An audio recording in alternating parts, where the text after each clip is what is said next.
it is more than 3 gigahertz, then that is a microwave antenna. 3 gigahertz to up to 30 gigahertz. Okay, so 3 gigahertz to up to 30 gigahertz microwave antenna. So for a microwave antenna, the first example is parabolic reflector. Okay, DTH dish. Okay, parabolic reflector, and lens antenna, horn antenna, and microstrip or patch antenna, or patch antenna.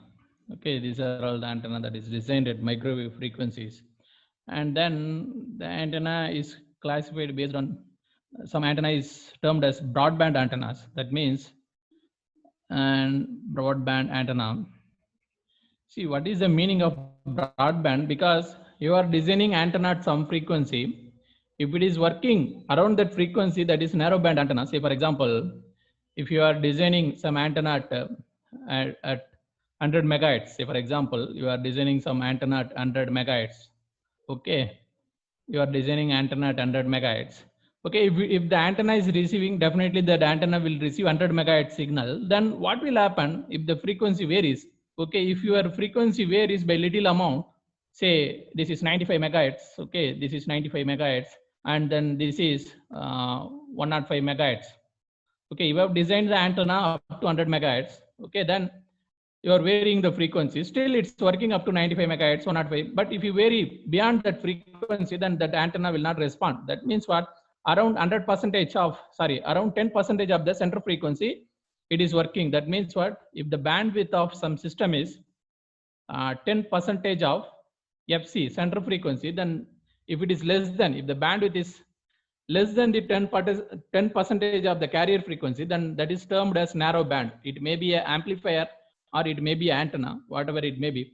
If the bandwidth is less than the 10% of the center frequency, okay, then that is called as narrow band. Okay, or if you have designed the antenna in such a way, the bandwidth, okay, bandwidth is greater than the 10% of center frequency, then that particular antennas and all called as broadband antenna.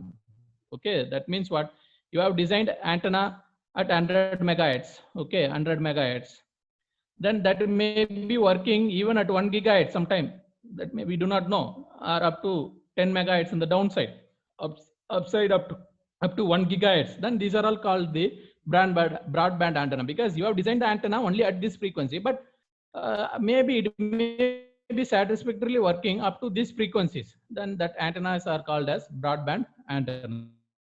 Okay, so some of the broadband antennas are log periodic antenna.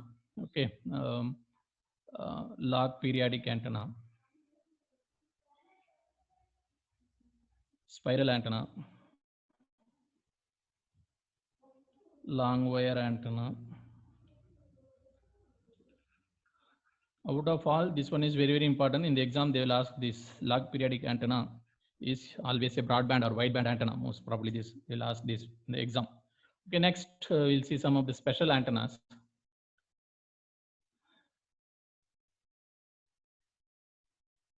Okay, why these antennas and all used? Say for example, you are using Yagi-Uda antenna.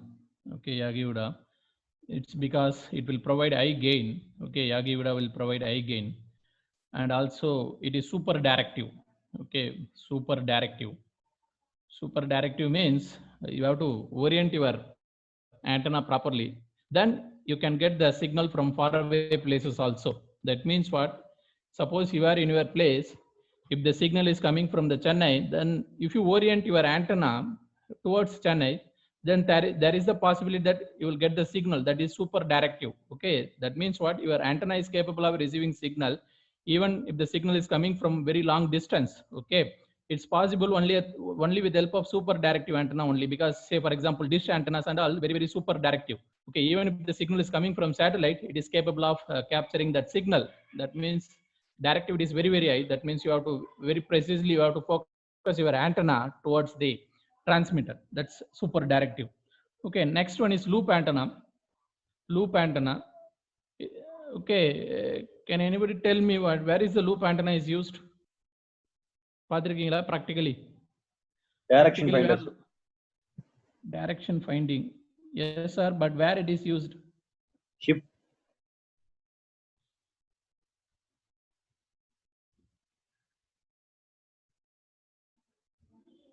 Hmm? Direction binding. Okay, where it is used? Okay, so I think you might have seen like bomb squad and all, they will be using some device that is of circular shape, that is loop antenna only. Okay, so that is one simple example of loop antenna.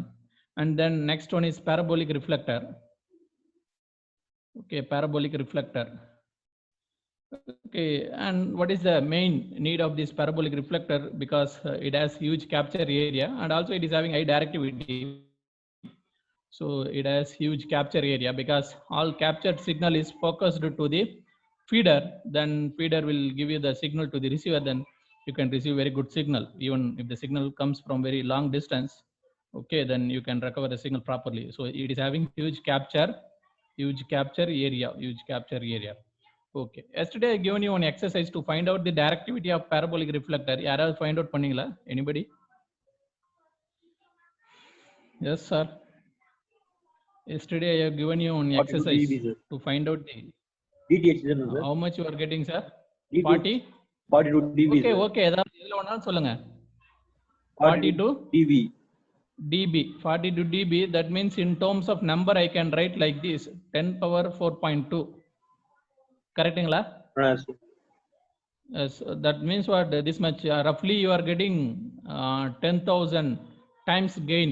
Okay, roughly 10,000 times gain you are getting with the parabolic dish. Okay, with the parabolic dish. And if time is there, you also try to find out. And also you know what is the directivity of ordinary antennas. Yesterday you have seen what is the directivity of lambda by 2 dipole. What is the directivity of lambda by 2 dipole? Anybody? Yesterday we have seen 1.5.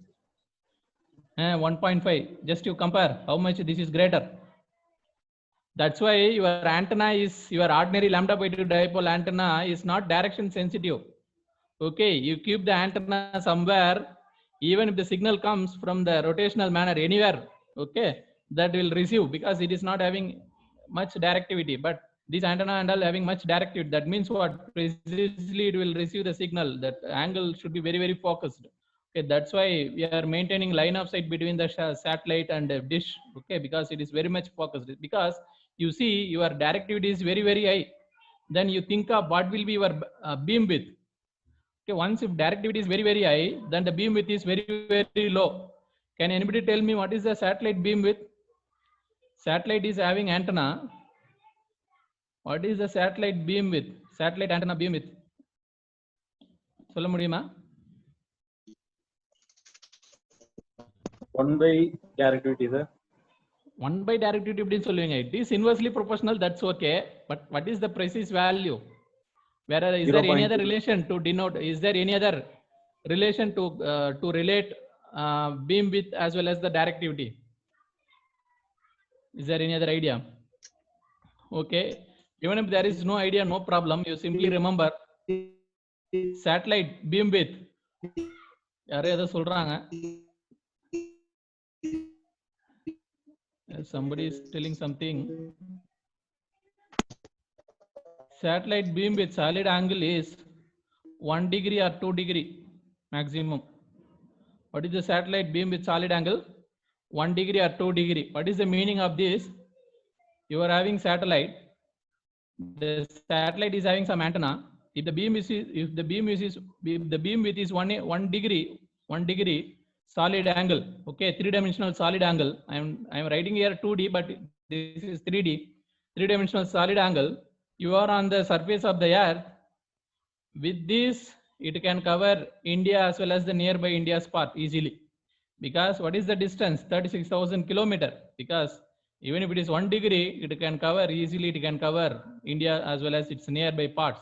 So there is no problem. Okay, so the satellite beam width is around 1 degree or 2 degree. Satellite beam width is in general. Okay, sir. I'm talking about geostationary satellite, 36,000 kilometer.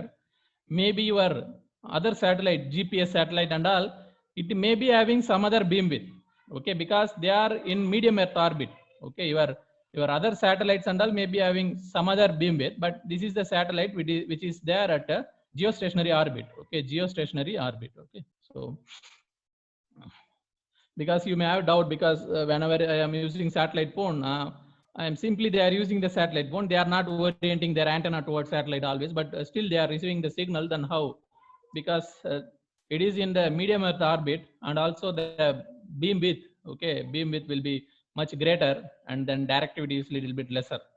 That's the idea. Okay, so next one is Yagi Uda antenna.